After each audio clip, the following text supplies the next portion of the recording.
As you can see as we go through the day, we wanted to set you all up this morning just for the fact that this is going to be very interactive. But we do have some things to share, to work through. But our next hour together is really, part of the discussions that we want to have to help flesh out some of these questions that are coming up. So I hope this is giving you a sense of what the next, day and a half are going to be like. I think we have some good information to share. We can help you all.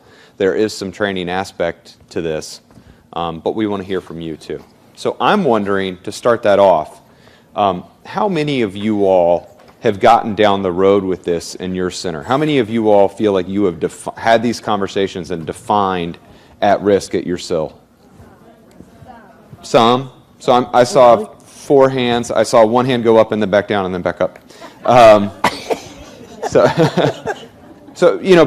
a number of us, I know we've all been thinking about it, but a few of us feel like we've had these conversations. So I would love for some of you all to share what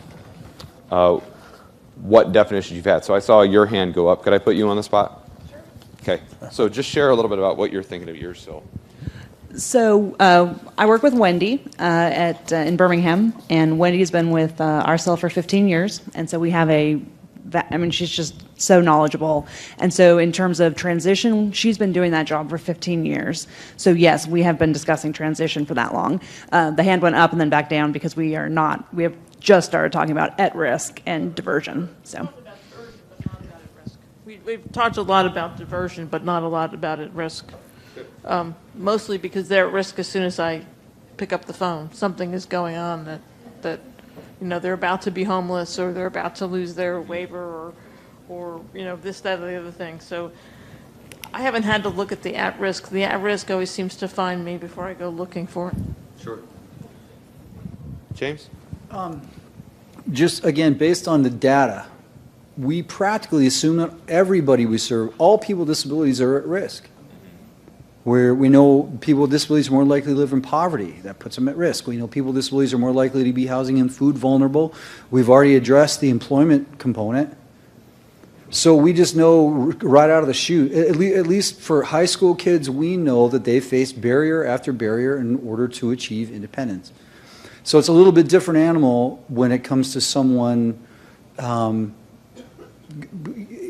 might be under threat of going into an institution. We also know that it's hard to walk into a nursing home and say, hey, we're here to round up people who think they might want to transition out here. That's a meal ticket for the people who own that place, so it's kind of a sticky wicket. But again, we know that not all people with disabilities are technically at risk, quote unquote. But it's just safe to assume that they're going to be facing something on the horizon that it could likely put the kibosh on them living independently. And so what that is and what that looks like, what that definition of at risk is going to vary from person to person, because we know there's no one size fits all. But the data tells us, just rote data tells us that there are so many barriers that it's practically impossible to not be at risk in some capacity if you're a person with a disability. So. Right, and we talked about this a lot in the planning, and so then if everyone's at risk, how do we keep it from every service we provide now is diversion? So where's the line? I don't think we know yet where the line is at our center, but somebody had mentioned earlier, if somebody's been screened for long-term care, we're assuming they're at risk, and for some time we've already been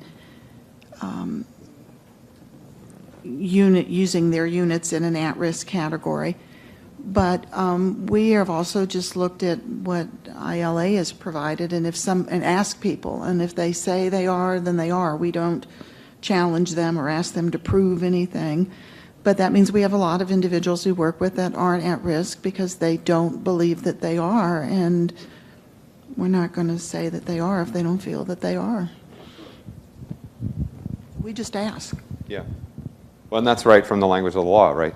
That people have to, they self-identify. So related question then, how many of you all, like Michelle, have developed something to help staff help consumers figure out if they're at risk? Anyone? So nobody, and that's fine. I kind of expected that. So what are some of those challenges then, and how can you all guide people towards figuring out if they're at risk?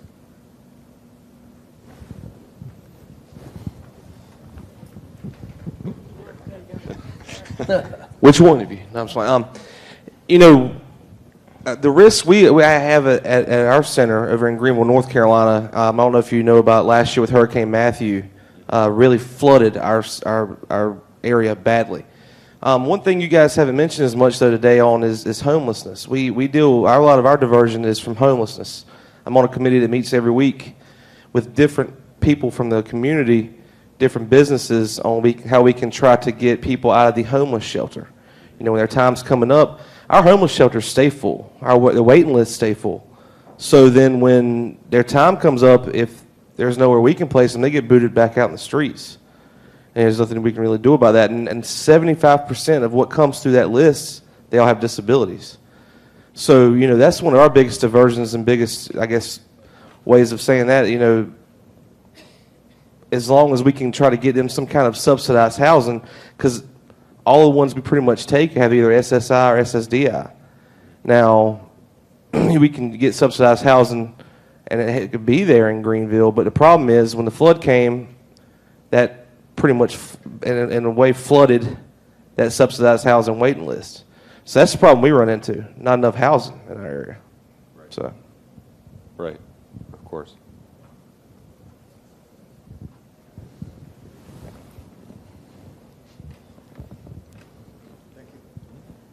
About a year and a half ago, our center began a process of streamlining our intake and how we screen people. So one of the things that we looked at is what is at play when someone walks through the door or is calling us because they need services. Our staff has gone internal staff development in understanding, for example, is mental health present, and then what is the role of a mental health condition with someone that may have also a physical disability. And then on top of that, we look at what is the effect of the trauma that this person is suffering because of either the disability or the circumstances surrounding this person's life. So these are components that we use when we start screening the individual in order to do an assessment of acuity in his or her life. And that requires a little bit of a different kind of approach because you have to look beyond the physical and try to understand factors that are not present. And you have to do that through the dialogue, asking questions, and most importantly, creating a rapport with the person right on the spot. You have about 30 minutes at most to develop your bridge with this person and getting them to either commit or accept some kind of a service. Yes, it is self-disclosed, but oftentimes they're not really sure what it is that they're supposed to disclose to you. On the other side of the table, you have someone who may not fully understand that there could be either a mental health issue, a disorder, whether it's biological or because of an injury. And you also have the effects of traumatic events such as what has happened in a person's life and how they're coping with it. So what we have developed is a screening process that actually looks at all the components before putting together an action plan, because what you see in front of you may just be the tip of the iceberg, and you have to lead this individual to different services. You've got to have at least a basic understanding on what's happening with this person, both from the physical side, the trauma side, and the mental health side in order to paint a clear picture of where you need to go. Good, thanks. Ooh, I was just going to call on you. Go ahead, Michelle. And that's the reason, one thing that I say, how many of us as CILs actually get a consumer to come in and say, oh, I'm here to get diverted from a nursing home. or, I'm here and I have some of that advocacy, that peer support, and throw in a little bit of the, independent living, skills training. That's not the case. When they come in, they're coming in to put out little fires, and it's up to us to see that bigger picture based upon the experience that we see. And that person has something to share too, because every person that comes in we learn something new and something that we can pass on or to utilize as we are helping other people. That's what that whole peer-to-peer process is. And I think we as centers should take pride in that. That's great. I'd like to hear from Michelle, but also from any of you. How do we maintain that relationship, those peer relationships, and how do we make sure that we're still true to IL when we are using assessments and forms and screenings? So what does that look like? If you could, I'm picking on you because you guys have that assessment form that we were so impressed by. But how, as a group, as a movement that has eschewed the clipboards and the scrubs and the suits, how do we maintain that and still use something like a form to help us define some of these things that we have to define? Trust. You have to be able to establish that trust. I know that again, we had our annual training, and we are in the process of revising our at-risk survey. And when we first implemented the survey, I said, okay, I would like for you all to fill this out for each and every consumer. Well, because I assumed that they are establishing that rapport with the consumer to where they can fill that out just based upon, what they know about that consumer. And that wasn't always the case. However, what I found out is that our relocation specialists, it all depends on when you're doing that at-risk assessment. The relocation specialists, they do it, of course, after that because they have already established a transition goal. But anytime you've established a transition goal, there's a diversion goal there as well. And so, it's the time when you're filling out that information, and then they were telling us, they say, well, you asked us to fill it out during the intake, and they were filling it out to where it became a yes-no thing, as opposed to the open-ended questions you should be asking in order to get at, what makes that person at risk? Why is that person in a nursing home or might end up going to a nursing home? So it's establishing that rapport and not just checking off a list. Great. There's no list. I was going to. No, it's just one of the things I've gotten to do when I talk to people and I give presentations is I'll actually take a box with me and put it on the table, and we'll talk about the box, and then I pull it up and I pull it apart and I lay it flat down on the table and I say, see, you can't use the box because there is no box. And that's just been a visual tool that has made a difference for people. You've got to, I don't know. I mean, I guess I've been doing it for so long, and I'm in that place where I know the checklist is really important, but I've also seen agencies that go through this process that there's a checkbox for everything, and everybody they talk to, they go through this long list, things I wouldn't be willing to tell people, that they just expect you to be able to find out at intake, and then everything depends on you answer every single question on this survey, and then you can move on. And I don't think that that's fair either. I think that's too restrictive and too, I don't even know the word for it. Like I say, there's stuff on it that I wouldn't even be willing to tell people that I didn't know. So checklists are not the answer to everything. You need some kind of structure, but I just get really nervous when we start filling in the little boxes and the little dots. And I know that everybody here does too, so I don't know what to do with that my own self. I figure the biggest at risk is if you're living in Alabama and you're getting $733 SSI every month, and there's no available Section 8 housing, because how do you do it? So, I mean, that's about as basic as it gets. And I hate people keep saying to me, but they ought to be able to do it. And I'm like, how do you do it on $733 a month? So it's very basic, but it's still True. James? So we use the ILRU Independent Living Plan kind of primer. I think, Darrel, you participated in that with Roger Howard, and we're big on follow-up. And first and foremost, when we identify ourselves, we proudly identify ourselves as being a civil rights organization. We describe what the independent living philosophy is to people, and they're oftentimes shocked by it. They've never even heard this turn of phrase before. So right out of the chute, they have this understanding that we're different than other disability organizations in the city. Our mandate is different, our mission is different, and we are fervent believers in the independent living movement. So right out of the chute, people can identify the CIL as being kind of a unique entity that they're not necessarily familiar with. But again, it all boils down to a few things, especially we can ask them questions. Where do you see yourself in 6 months? Where are you going to live? How are you going to fund it? I mean, there's all these questions that we can ask someone during the intake interview that seem to resonate more with them when we call them back in a week. And when we see them, when we set up our together time, our meeting times and things like this, we immediately differentiate ourselves from other organizations, and not everyone's used to the civil rights dialogue that we use with them.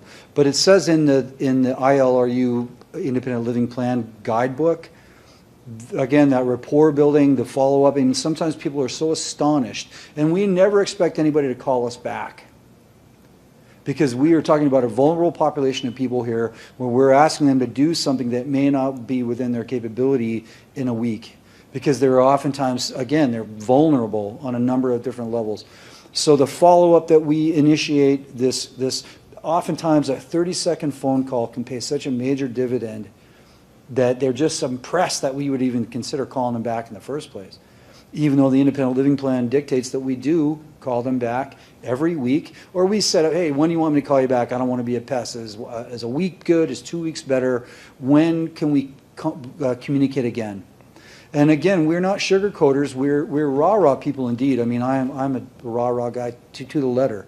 However, we're decidedly forthright with folks, just to allay any preconceived notions that they have about how simple it's going to be or how easy it might be. We presume competence, that they're going to be able to understand the barriers that we are going to be looking at in the next 6 months to 3 years. So we asked them some very pointed questions, some very, again, forthright questions, with the understanding that, again, we're not going to do anything that we can do that we know you can do for yourself. However, it's a lot easier to go into the fray when you know you have someone kind of in your hip pocket. And they like that, especially when they get a phone call later. Oh, James keeps calling me or Krista keeps calling. I mean, again, it's kind of one of those things where in the end, if we end up allotting 10 hours of time for each consumer, a lot of that 10 hours is in 5-minute increments on the phone. But again, it all boils down to, where will you live? We're purveyors of the housing first model, where we have this belief where it's extremely difficult to get a job. It's really hard to get in-home services. It's really hard to kind of plot a course unless you have a safe and stable place to live. So it all kind of boils down to that. And then a lot of the times, if you can believe it too, we encourage politicism, political action, because we are so up against it that, again, we encourage people to become more politically active, and it's hard to do when you lack efficacy. I get that. It's hard to care about politics too much when you're trying to feed yourself and your family. But I like to think that Link, which is Kelly Buckland's CIL, of course, he started this CIL in the late 80s. The civil rights moniker is really big for us because people respond more thoroughly to it than if we were just another kind of milquetoast organization that's kind of spinning our wheels trying to get things in the community that simply don't exist. So the intake to identify someone who's at risk, I mean, there's a few questions we can ask them and ascertain pretty quickly what the living situation is like now and what it's likely to be in 6 months, what it's likely to be in a year. The continuum is so interlaced and intertwined that you can, again, it doesn't take a genius to think when people call and they're looking for certain things, we can kind of guide the conversations to get the information we need in order to be able to steer the bus in whichever direction. Great, thank you. I just wanted to. Go ahead. I just wanted to add a little bit there. I think one thing that is key in the discussion is what Michelle just said, and that's gaining the trust right up front. And so it's not a matter of coming right in full force, asking a barrage of 14 pages of questions like you do for a Social Security application. But rather, when you come into a center, you see folks with disabilities. And right there, visually, if you're new to a disability, you're new with the life situation, you come into the center, and all of a sudden, oh my gosh, there's all kinds of folks with disabilities. That, in and of itself, I think helps to add the credibility and add to the trust that Michelle talked about. The other thing that I want to say is that, you come in with an independent living philosophy. You're asking them questions. Normally, that isn't the case with a medical model. They tell you what they think as a professional. And oh my gosh, you come to a center and they're asking me questions and what I think, how I feel about my life, what I want for myself. Oh my gosh, right there, that's new. That embraces me to this center, to this staff person. I like that. The follow-up. I mean, I can't tell you how many times my staff are doing the follow-up calls. Consumer calls. Hi, this is John Doe. Here's my number. Give me a call back. And you know what? My staff actually calls people back. And they're surprised and they're shocked, like, oh my gosh, thank you so much for calling me back. You're the first agency who's done so. And I'm thinking, how low is the bar? How low is the bar that people are calling agencies around the community and they don't even get a call back? That's just appalling. And if you're not doing that, then how can you gain the trust in order to ask the questions to know about at risk and what services are appropriate? How does that happen? You've set the bar so low.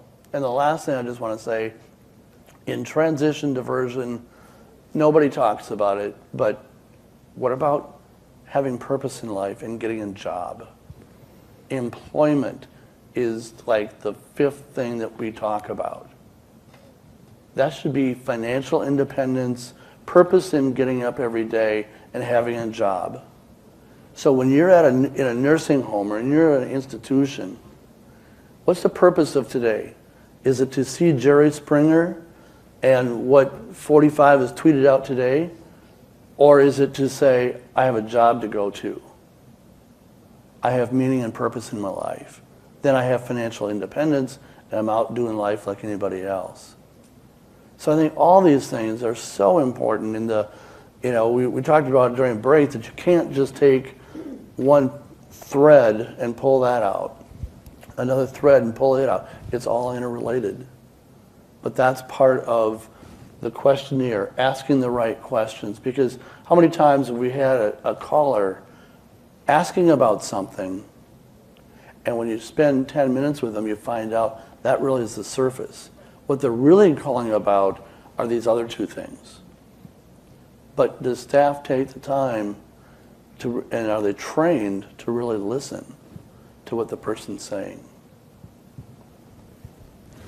To follow up on that, at our center, we start with the phones. We feel they're critical, and our staff are trained to listen to someone's story and to really hear what they're saying. As you just said, it's usually a series of services that an individual needs that they're not quite aware that centers perform. So peer counseling is essential at our center. And then what the young lady earlier said, it's a fine line. How do you maintain all of your compliance data? How do you gather that data? And how do you help the individual to know and understand that they've come to a very, very special place, a place they haven't been to before ever, where someone will call them back and say, how did that work out for you?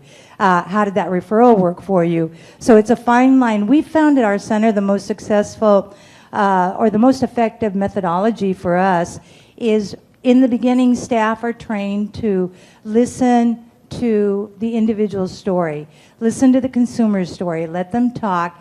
We've got our forms, and we're very good at forms, we're very good at data, but the way that we get the data, it's tell us your story. What are your needs right now? How would you prioritize your needs? And then again, we always know that someone has come to us where they are at some kind of risk of being institutionalized, if they're not able to locate housing, if they're not able to access their own benefits, their own medical. But we don't tell them you're at risk. We say, oh, let's work on housing. Let's work on transportation. Oh, you need groceries? Okay, well, we have some referrals for that. Let's work on that. So it's a story, and the key to really keeping the independent living philosophy alive and to having people become vested in their story is to help them to learn that it's their life, it's their choice, and that they have the right to live as they can afford and as they choose and as they can afford. And we're there to guide them, but not just to that point, but also bringing in the political aspect of it. It's holistic approach that we use. You bring in a little bit of everything, but it's their story, their life. Help them to buy in it, know that we're there. We have a movement that's strong to help support them in where they want to get. And as far as identifying at risk, that is through the conversation. It's listening to someone's story.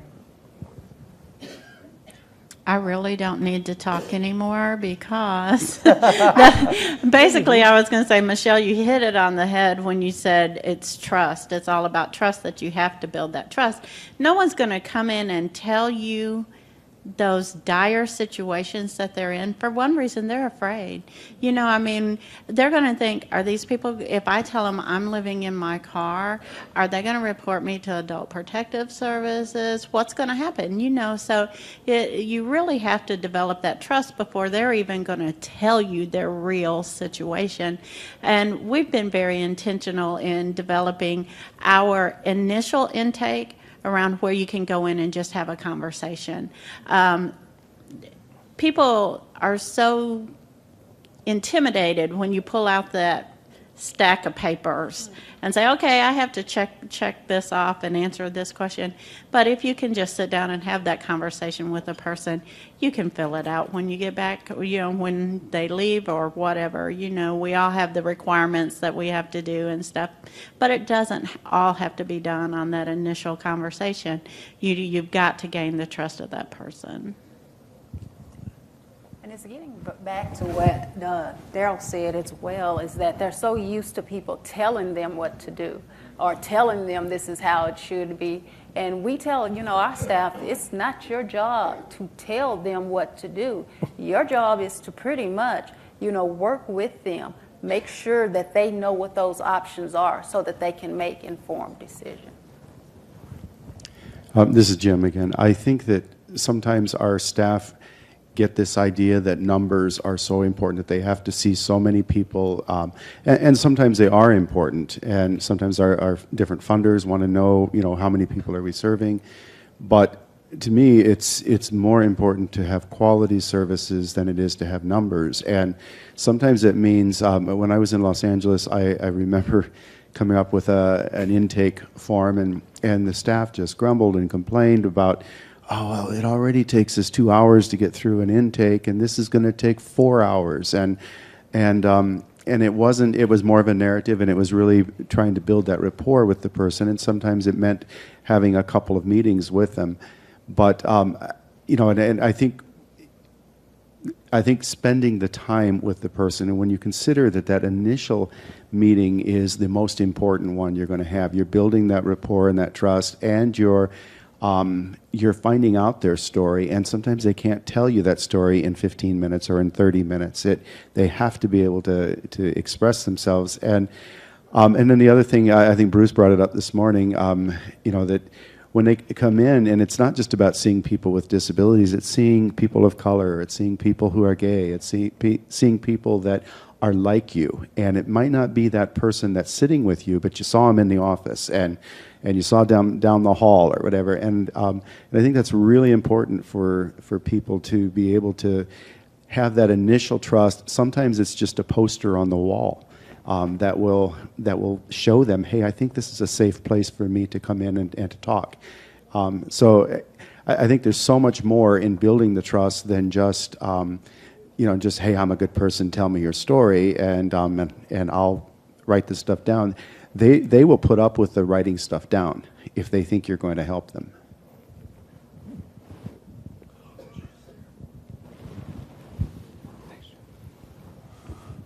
Sorry for being such a blabbermouth, you guys. But I do, we tell people straight away, this is your CIL. We exist for you. You get out of this CIL what you want to get out of it. But we use terms like intersectionality and cross disability, but especially intersectionality. But again, we're proud of the fact that we tell people that we work for them. And we're very earnest in saying that. I mean, you can smell BS a mile away, but the staff that works at Link is so passionate about this that we have people say all the time, I've never had anyone identify their organization as being mine.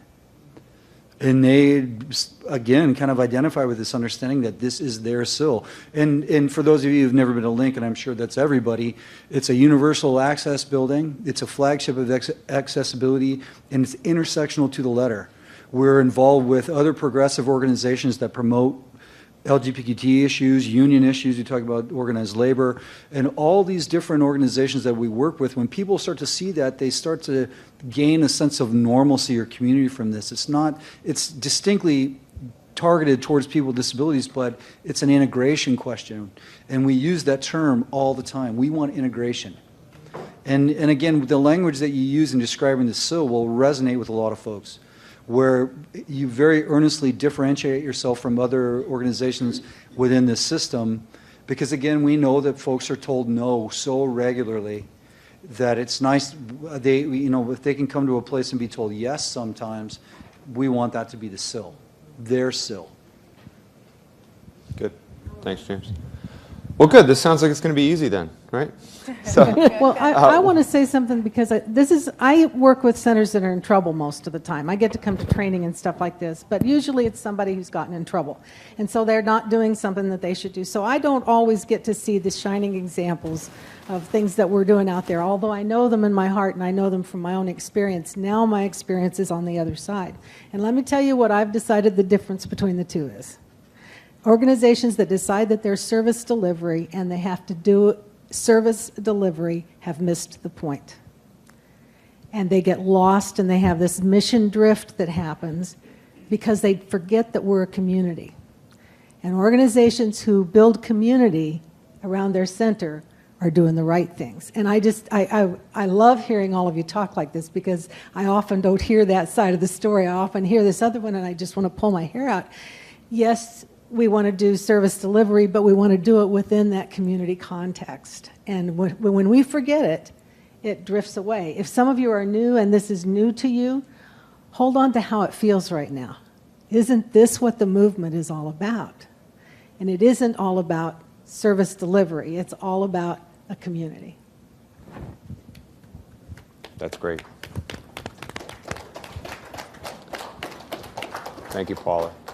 So let's pull the thread a little bit because I think there's a middle ground, and that's I love hearing. I'm sure we're all on the same page that it's really great to hear that when you start from a position of trust and a conversation amongst peers, that determining at risk becomes easy. However, I know that there is still a challenge here. So I would love if a few folks are willing to put themselves out there, who is still struggling with this idea or needs some help thinking about, imagining yourself back in your office next week explaining this to staff. Are there things that we still want to explore this afternoon about who is at risk, what it means to be at risk, and how you're going to put that into practice at your center? I guess I'm talking an awful lot too, but I've been thinking lately about the whole problem of the institutionalized personality. And if I approach my people and I ask them if they're at risk, they don't consider themselves at risk. Their default setting is, I belong in a nursing home because I'm a person with a disability. And if I fail, that's where I'm going to have to go. And I'm going to fail because eventually in Alabama the services are going to fall apart because there's many, many, many we don't have. And so I've been spending some time trying to figure out, I have a friend who works in virtual reality for people who have traumatic brain injury. And I've been trying to figure out, and I've been doing this for 15 years, trying to figure out what to do or how to help with that institutional mentality that says, I have a disability, I'm going to fail eventually, the supports are going to let me down, and the only choice that I will have is to go back into the nursing home. I hear it more often with people who have multiple disabilities. But when you think about all of the sinkholes and the mines and stuff that are out there for people, if it's overwhelming for me as a person who's been a social work professional for 33 or 34 years, how overwhelming is it for somebody who's been in a nursing home for 10 years or 5 years or whatever, and they've absorbed that this is who you are and this is where you belong. And yet it's hard with transition. You can't cram a whole lifetime worth of learning into somebody in the time it's going to take to transition them. So when you move somebody, they're going to be issues, and there are going to be problems, and there are going to be things, God help us, that we didn't think about, even though we tried to think about everything.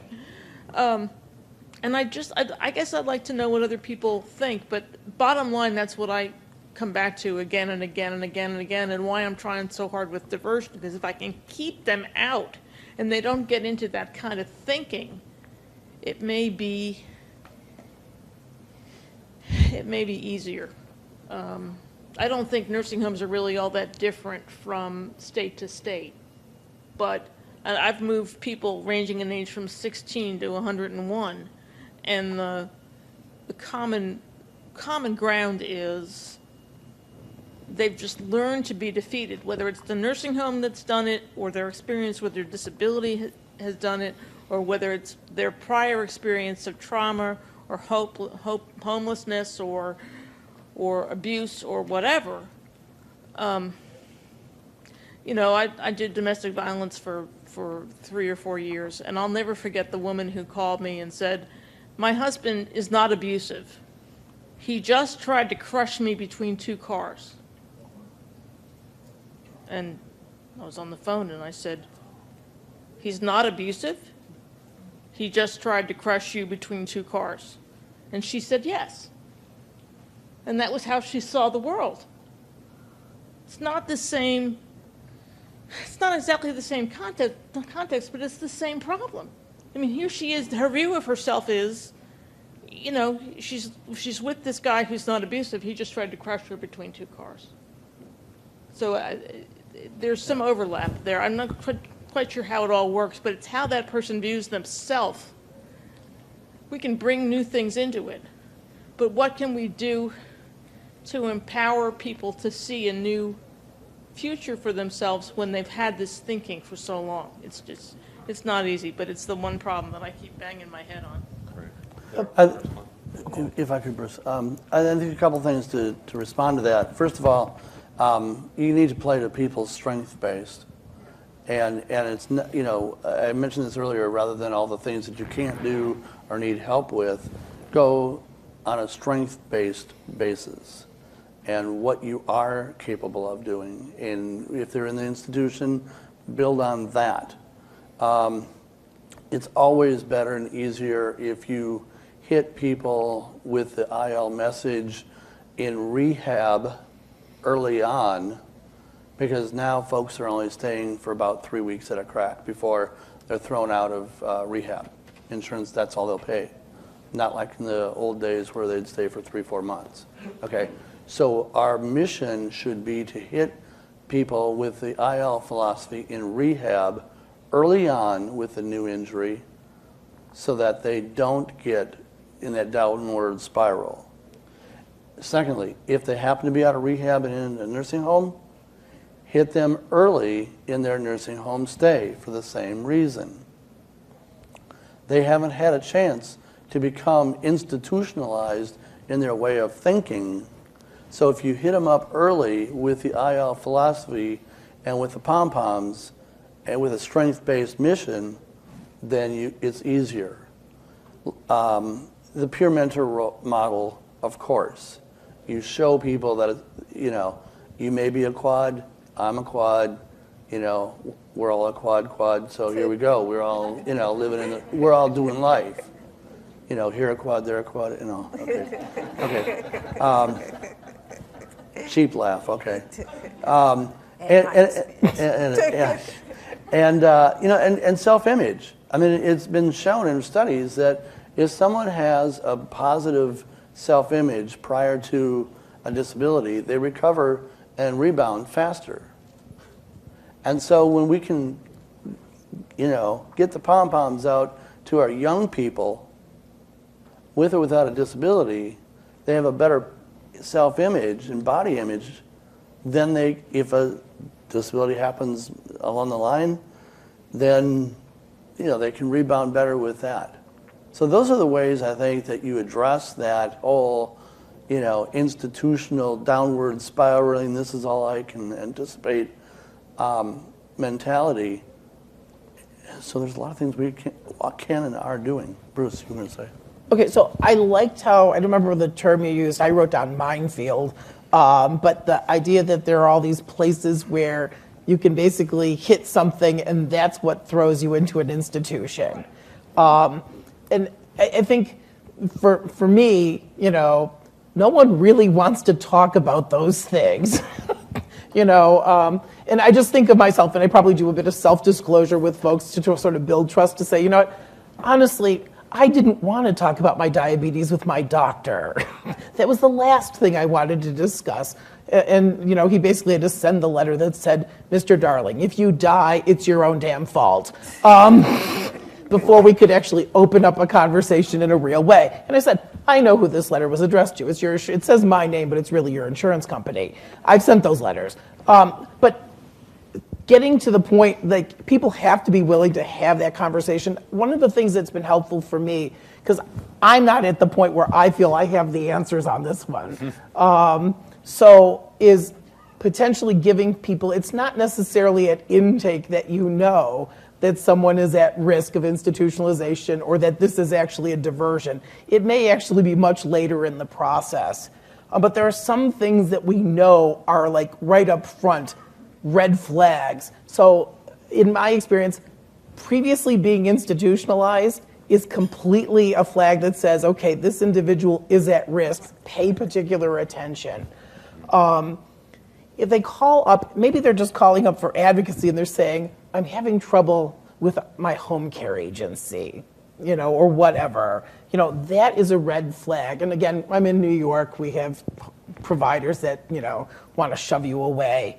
But it really is difficult to, I think for me, trying to figure out how to translate that body of knowledge of these are the risk factors into something where we can actually make reasonable assumptions, can actually turn those into the things that we need to use to report and, highlight the work that we're doing.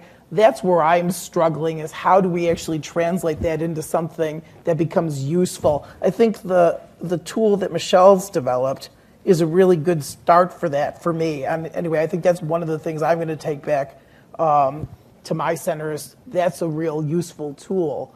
But, I also don't want to credit for something that we didn't really do. Mm-hmm. So just because someone was in a nursing facility and they call up and they say, hey, I need some information on the home energy assistance program, can you connect me? And we give them that information.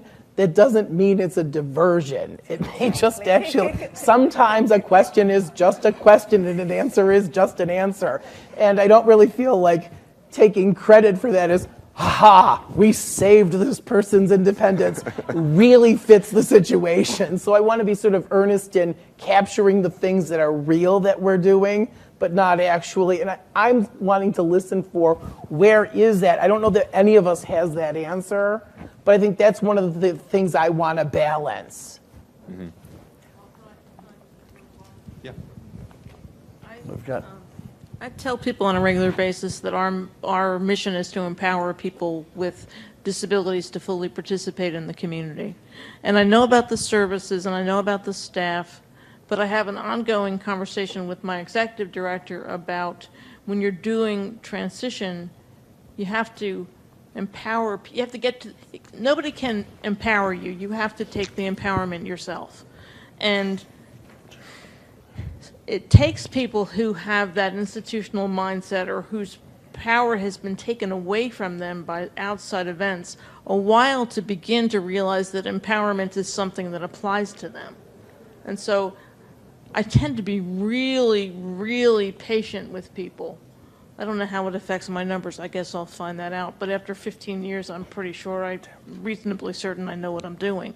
But, and I may have just answered my own question. Thank you, Bruce, for your ideas, and Darrel for your ideas, because we're always thinking and trying. But I think the bottom line is sometimes it takes a while to empower somebody to even believe that they can be empowered. It takes time to teach somebody or help somebody understand that they can be empowered, that they have some control here. And maybe that's the hardest piece. Once they pick it up and run with it, then it's easier. But getting them to the point where they feel like they can participate and make decisions and feel empowered and not give their power away to somebody else, that's a big chunk of what's going on. And that's what that peer support is all about as well, and them seeing other individuals like themselves achieving, their goals. So. There's someone over here. Yeah. Okay, so I've had so many different thoughts because this has been such a, but I think we have to be careful of some things too. First of all you have to acknowledge somebody's vulnerability. If you have significant disabilities, how you're going to access health care and all of those things are not hypotheticals. We can't say, oh, let me tell you, I'm a success. I know you can be a success too, without saying, I hear your fear. I see your anguish. Hell, it's my fear. It's my anguish. I have significant health issues. I don't know what I would do without health care. And I think sometimes, even though I'm a big cheerleader, pom-pom person, hey, we can do it. I believe everybody can live to their fullest potential, and you get to define what that is. I cannot dismiss your experience, because when I do, then I'm dismissing your experience. So I have to be able to hear you. And of course, the adage of what's the difference between an advocate and a complainer? An advocate has a solution, But sometimes the solution is, it seems very simple. Or, again, because most of us, like in our center, most of us are people living with disabilities. And sometimes that's great from the peer mentoring perspective, but it's also, well, I did it. Well, if I can do it, you can do it too. Well, in that moment, I've diminished your experience. And the other thing is, there are some serious outcomes to long-term institutionalization. There's been a lot of studies done on what that does. You can look at people who've been incarcerated for 25, 30 years. They're released. Are they happy for the first day? And then they're overwhelmed by the life choices that they're having to make every day that they've never had to make. Same thing happens with people who have been institutionalized. And we've learned some of this the hard way. We've worked really hard to get folks out.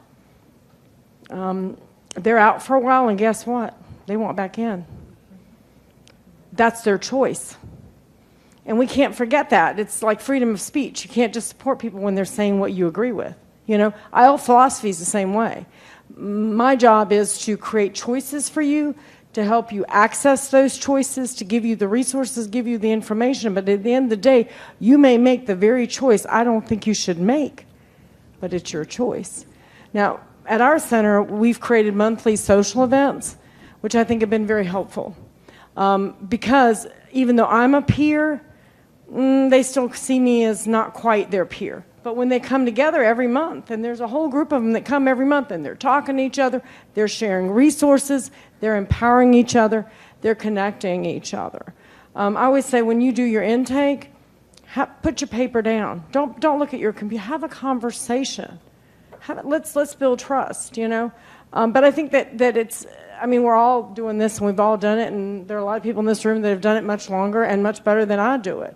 But I do think that we cannot forget that there was a time when I was a 29-year-old young person who had this life-threatening diagnosis and looked at my small children and said, oh my God, what am I going to do? And I'm pretty empowered, but I was terrified, so that was what I wanted to say, but you wanted to say something too. Well, that's difficult to follow up. Mine's basically a question. One of the things on our intake, we highlight confidentiality. It's obviously the key to all of our relationships. But there's that little tricky phrase that's in there, except for we have a duty to report. How do you guys soften that language? Because I've watched conversations take an abrupt right turn when they hear that, especially when you're in a diversion context where a lot of times some of the factors that could make them a diversion candidate are things like abuse or some form of neglect.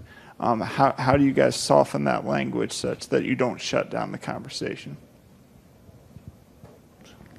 I know with us, I told you we were looking at putting, that particular factor on our at-risk survey and phrasing it. And I'm glad that I'm here because I see you all as possibly helping us out with that.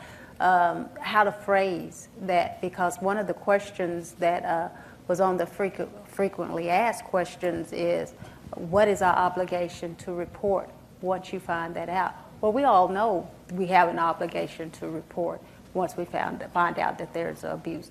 But have they disclosed that, to you, and are they currently in that situation? Of course, you're not reporting past abuse because that's been taken care of. And so, well, we assume that that's been taken care of.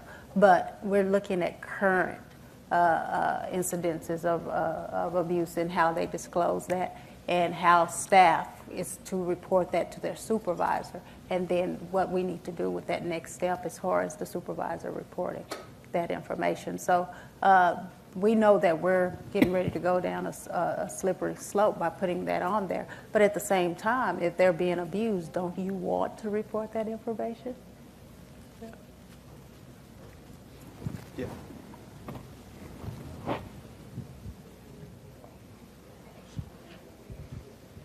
The other thing to remember with APS is it's up to the consumer to okay further investigation or not. And I always let them know that. They have the choice to say, no, you can't interview my husband, my sister, my neighbor. I don't give you permission for that. So that's one way where they do have some choice. But Michelle, I have a question for you. I am trying to vision going back to our staff and saying, okay, we're going to do these diversion checklists. And we know Centers for Independent Living, mostly what we do is information and referral, whether that's right or wrong or whatnot. One thing that we do a lot of is those benefit access applications for the free bus passes for the fixed routes. So if someone calls us and says, can you help me with that application? I go through that screening risk. If they need that pass to go to work, and if they don't go to work, they're going to lose their job, lose their apartment, they're at risk. What if, and do I even have the right to ask them those questions?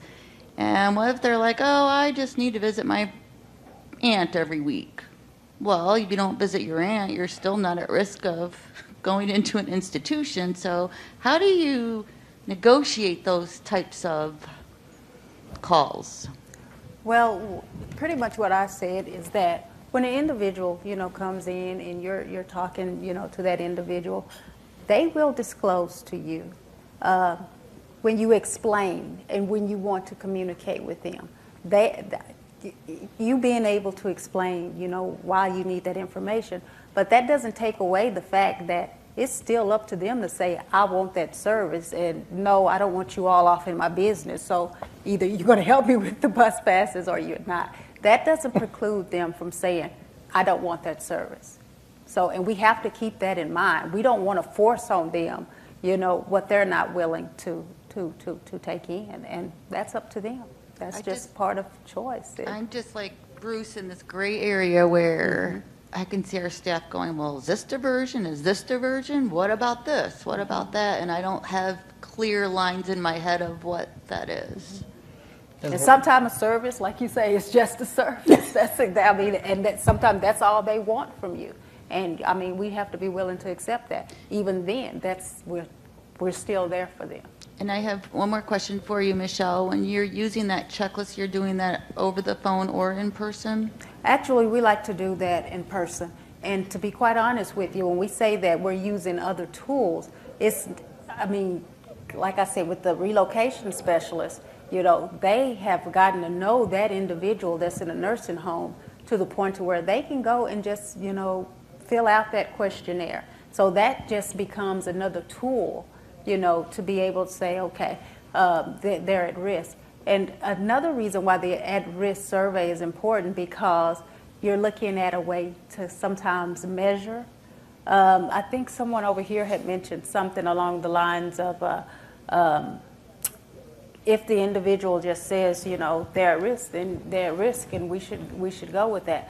And the fact that they have a significant disability makes them at risk. Well, why not start looking at levels of at risk?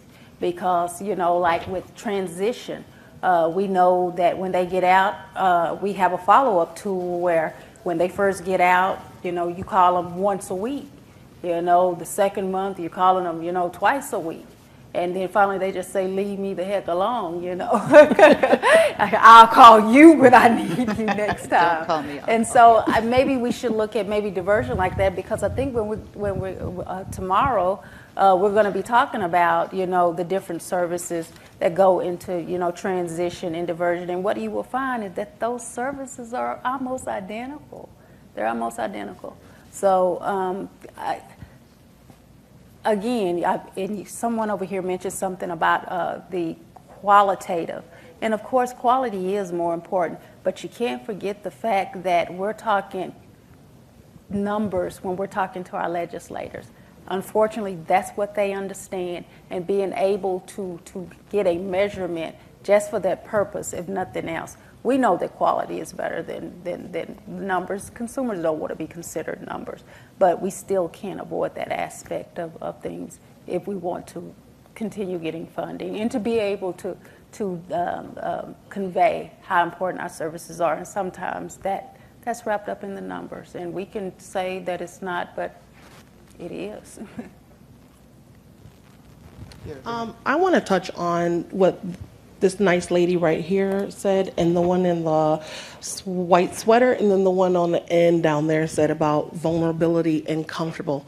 I've had a couple, maybe a few more individuals who've called me and said, I've had agencies close the door on my face, or I've had an agency that was working with me, and then they decided they didn't want me anymore the minute I went into the hospital, because they waited for them to go into the hospital so they can drop them. And then they call, and they're like, I got my guard up, but I want help, but I'm afraid. What can you do for me? And they initially don't want you to come to their home because they're afraid and they're not vulnerable. Well, they're vulnerable, but they're like, how can I trust you? So then my job is to say, okay, what do you want me to do for you? I don't know what I want, but I know I want help, and I want to stay in the community, but I don't want to have the door closed on my face again. So I'm nervous, but what can you do for me? So then that's where I come in and I tell them, okay, so let's figure out together, what do you want? And then we can go from there. And then long story short, I've got them to a place where they're comfortable, and then we can meet up at their home or the hospital, wherever, or where have you, where they're at. And then we get to that point, and then my job is to go from there and to make sure that whatever the agency has done to them, I'm not going to do. And they're gonna stay successful in the community, or once they get out of the hospital, because they're so afraid of going in the nursing home, but they have every door closed on them, and they're like, what can I do? Center for Disability Rights. I'm going to give them a call, because they can be my last hope. That's exactly it, as far as the telephone call. And that's what I tell staff. You might be the reason why that individual decides to check out of life or to check in with life. So I just... And I don't even do the intake like what they were saying. That intake stays in my briefcase. I don't bring that intake out until they are ready to say, all right, where do I sign on the dotted line? Mm-hmm. And then that's when I bring out the intake. But other than that, I need them comfortable with me first before anything. So then that way they can see, okay, she's not like all the others. but there's still a process. And by the time I'm done with them, I've created this great relationship with them, professional, where I can still call them up, or they'll call me and say, hey, how you doing? Or they'll do something down the line, like I got about a month ago, they've donated expensive equipment to the company because they were gracious and they were happy that they were still in the community and that the company helped them because we were their last resort. Right. That's great. Thank you. Yeah, thank you, Stephanie. I just wanted to also comment. I mean, I'm the manager of transition diversion services, so we have our own special department that focuses on transition and diversion.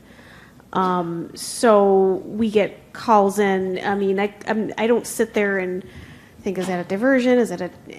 So I think just having the expertise of knowing how to discern the calls coming in and using the other supports in the agency that we have, we can really break it down as to what's for our department and what's for the other departments. But I think the example that Stephanie just said is a perfect example of what a diversion is. We have people that have home care, and the home care agency says, well, you've gone through all the staff that we possibly have because of your refusals of service, or they, you know, so and the person says, I never refused service. So I think it's example of having you're on that person's side, hearing the whole thing, not being judgmental. We never say, well, you refused the service. That's your fault. No, that's not us. We want to get the whole picture of what's going on and always, know that we're on, their side. So. Great. Thank you. So, what really is coming through to me is this theme, and it reminds me of, I'm going all the way back to slide 6 from this morning, and when Bruce talked about the overarching principles. The IL philosophy answers many of the questions and guides you through the process. So whether it's establishing trust, or whether it's acknowledging people's personal experience, or whether it's not judging people or using the IL philosophy against them, that there are some big questions that have been raised with the new core services and with determining some of these things about who's at risk. But to me, if you'll excuse me, at the end of the day, I think the thing that we might risk is a diversion gets counted as an IL skills training while you figure this out for year one. These are some of the things we worked through at the youth training that we did back in April. That what's high stakes is assisting people that are coming through your center that are at risk. That's the high stakes part. The forms, whether you call it the 704 or the PPR or whatever, what services are getting recorded, that's important, but it's not high stakes. And so as we work through this together as a community and as a staff, it might take us a year to nail it down. Maybe your diversion numbers will come up as you guys have these conversations and figure out your forms and your protocol and all that, and how to take what's beautiful about IL, which is turning peer conversations into numbers, conversations with legislators, fights for funding. That will work itself out. So I don't mean that to be a cop-out, but that's kind of what I loved about this afternoon's conversations. We know what to do. We know how to do this, and we're going to figure out some of the forms and processes over the next year. And starting tomorrow, too. Like I said, this is going to be interactive, but tomorrow we're going to talk more nuts and bolts, too. We're going to look at the form we've been alluding to that Michelle's center uses. We're going to look at that in depth. We're going to talk about some of the similarities and differences between transition and diversion. We're going to talk about reporting more specifically. So, we're going to drill down into this tomorrow, but today's been foundational. Has this been helpful? Too much open time or about right?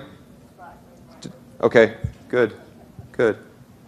All right, well, thanks. I only took over just because I'm watching the clock. And before we break, I just want to, are there any other general questions from today? Things that you feel like haven't been answered? Anything else that you all want to share? Things you want to get off your chest or comments you have? I'm always very much aware that I am the only thing between you and the bar. Or the restaurant or the baseball game or whatever your thing is. You know? Okay, I wanted to ask. Let me thank you all too, because I have been reading and typing up some of the Post-it notes that we got, and they've been coming in throughout the day, so I didn't have time to pose them to our presenters yet, but thank you for writing those, some really poignant questions, some tips we've already taken into account. We are trying our best to police ourselves on acronyms. I hope you will help us do that. That was one that came up. I know there were some acronyms that I think have all gotten explained as we've gone through the day, but help us with that. And then tomorrow morning, we will open at 9 responding to those Post-its. So if there's nothing else, I hope you all have a great evening. Thanks. Yeah.